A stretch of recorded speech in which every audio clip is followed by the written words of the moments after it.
1, 2, 3. The bluesy sound of a dominant 7 chord is created by harmonizing the first, the third, the fifth, and the flatted 7th notes of a given major scale. Hello friends, and welcome back to Swiftlessons for another beginner-friendly fundamentals lesson. In today's session, we're going to be discussing the origins of the dominant 7 chord harmony, and also scratching another foundational skill off the list as we learn each of the dominant 7 chord shapes that we have in the open position or first 3 frets. You can follow along using my PDF study guide at patreon.com/swiftlessons, support the channel there, and gain access to a ton of extra resources for all my popular YouTube guitar lessons. Now, let's get started. Okay, a close look at the fretboard, getting started with section 1 of this lesson, learning the origins of the dominant 7 chord harmony. Now, as I already mentioned, dominant 7 chords are built by harmonizing the first, the third, the fifth, and the flatted 7th notes of a given major scale. Since it's always best to look at these things in the key of C, where we don't have any sharps and flats, let's consult our C major scale in the open position and see if we can build up this harmony. Okay, so inside that C major scale, we have all the ingredients we need to make a major 7th chord, and we just need to flat the 7th note down in order to make it a dominant 7 chord. Okay, so in the scale we have C, D, E, F, G, A, B, C. Remember, it's always a good idea to practice singing as you play. It kind of maximizes your practice time. Okay, so we take that first note and we have the tonic or the root of the chord, C. All right, now let's find the third. 1, 2, 3. All right, it's going to be E on the 2nd fret of the D string. Now moving on to the 5th interval.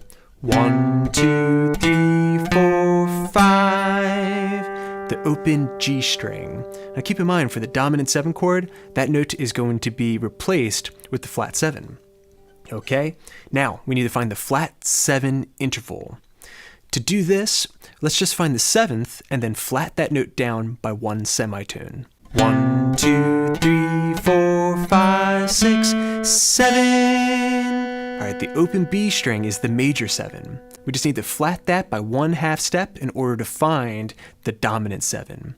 Okay, so obviously you can't flat an open B string, so we need to find the B flat note elsewhere, the 3rd fret of the G string. You add this note into the major harmony, and you have this very cool, very bluesy, dominant 7 chord in the key of C. Okay, very good everybody. Now that you understand the theory behind the dominant 7 harmony, you're ready to start learning some essential shapes. The first one that I'm going to show you is the dominant 7 chord in the key of A. A dominant 7. We have the open A string or tonic. We've got the 5th, which is going to be the 2nd fret of the D string. We have the dominant 7 right there on the open G. We have the major 3rd on the B string. And we have another 5th with the open E string. Okay, A dominant 7. So it's this G note that we have here on the open G string that makes it a dominant 7 chord, which means that you can also add another G to the harmony on the 3rd fret of the high E string if you like. It's very common to also see players, all right, just bar the D string, G string, and B string, and then find the dominant 7 on the 3rd fret of the high E string, either with the middle finger or the ring finger. A dominant 7. Okay, now moving on to the B dominant 7 chord. Looks and sounds like this. Okay, we have the tonic or the root note on the 2nd fret of the A string. We have the 1st fret of the D string, the major 3rd. Okay, you can always consult your major scale. 1, 2, 3, right? We have the dominant 7 on the G string 2nd fret. Okay, and that brings up a point on the E string and the A string. That's how you find dominant 7 intervals. Play a note, skip a string, and play another note on the same exact fret. Okay, so the tonic, the third, the flat 7. We're going to have another tonic, open B string, and the second fret of the high E string. All right, for the 5th interval. Okay, for a B dominant 7 chord. Okay, now we already have the C dominant 7 chord shape.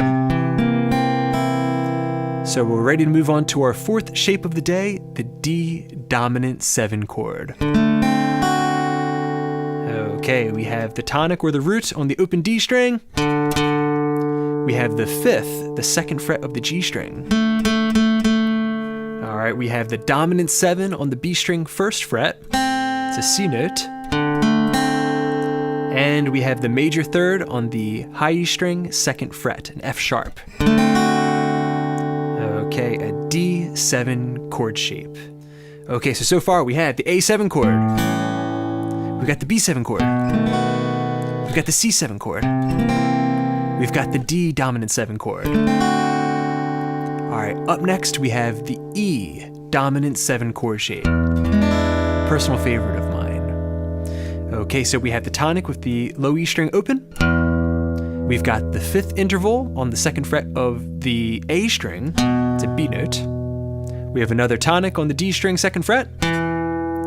We have the major 3rd on the 1st fret of the G string, G sharp. And on the B string, we have the dominant 7 on the 3rd fret. And then another tonic or root on the high E string open. Okay, for an E dominant 7 chord shape. Now, because this D note is the note that is making this a dominant 7, you can also play E7 by just playing the open D string inside the chord. So now I've got the 2nd fret of the A string, and I'm also fretting the 1st fret of the G string. Another very common way of playing this E dominant 7 chord. Okay, now we want to go through each of our natural keys. So up next we have F. There isn't really a good way to play the F dominant 7 chord as an open shape. So you kind of have to use a barred shape or a class of shapes that I would call jazz shapes. So the first way is just a typical dominant 7 bar chord shape. Barring the 1st fret, low E string to high E string, thumb nice and low, elbow inside so that way the index finger straightens, grab the 3rd fret of the A string, and also the 2nd fret of the G string. All right, that gives you a root. You got the 5th interval, the dominant 7 with the bar, the major 3rd, the 5th interval, and another tonic for an F dominant 7 bar chord. Cool thing about this, it's every single dominant 7 chord in the book. So if you can successfully play that bar chord shape, you can play every single dominant 7 in all 12 keys. Okay, now the other way that you can play this is thumbing the low E string. Got my thumb on the 1st fret of the low E, and then my index finger on the 1st fret D string, my ring finger 2nd fret of the G string, and my middle finger on the 1st fret of the B string. I'm blocking the A string and also the high E string for an F dominant 7 that way. Now, if you can't reach your thumb around, you can also reconfigure your fingers into this jazz grip with the index finger on the 1st fret of the low E string. Okay, so that's 3 ways of playing the F dominant 7 chord harmony. Okay, now one more shape to learn for today, then you can practice these all week, start trying to add them into your original songs or start learning some tunes that feature them. We have the G dominant 7 chord. This one's super, super common. Okay, we have the root note on the 3rd fret of the low E string, G.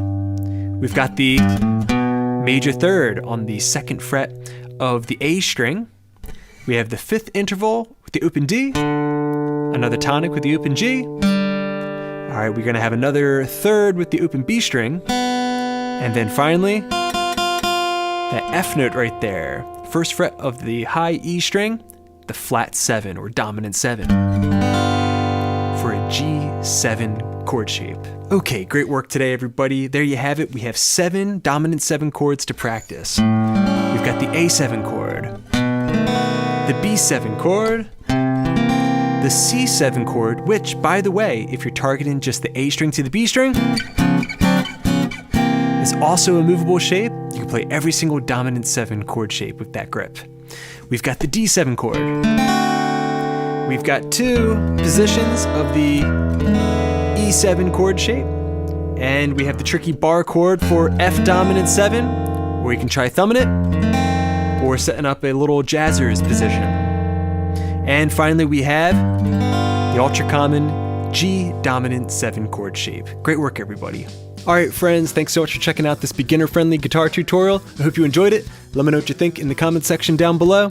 As always, big thanks to my supporters at patreon.com/swiftlessons. Hope you're enjoying all those extra resources. And thanks to you guys, I got many more lessons coming up. So keep checking in, please subscribe, please share. This is Rob at Swift Guitar Lessons in Philadelphia, saying happy picking.